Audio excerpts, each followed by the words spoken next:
Hero Manchu Manoj తీవ్ర భావోద్వేగానికి లోనయ్యారు. తనపై, తన ఇంటిపై ఇప్పటివరకు జరిగిన అన్ని దాడులకు సంబంధించిన ఆధారాలు తన దగ్గర ఉన్నాయన్నారు. తాను తప్పు చేసినట్టు తన అన్న విష్ణు నిరూపిస్తే గుండు కొట్టించుకుని తిరుగుతానని చెప్పారు. తనకు వ్యతిరేకంగా ఒక్క సాక్ష్యం చూపించినా అందరి కాళ్లపై పడి క్షమాపణలు అడుగుతానని సవాల్ విసిరారు. ఏ రోజు ఆస్తి కోసం కొట్లాడలేదన్నారు మంచు మనోజ్.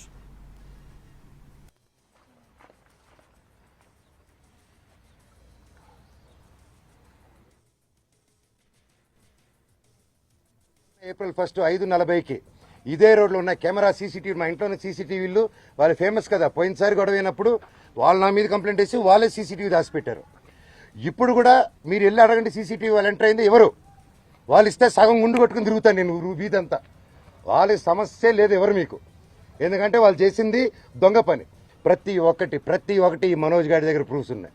వాళ్ళ దగ్గర ఒక్క ప్రూఫ్ మనోజ్ మీద తప్పని చెప్పమనండి, నేను సాక్షాత్ అందరి కాళ్ళ మీద పడి నేను సారీ అడుగుతాను.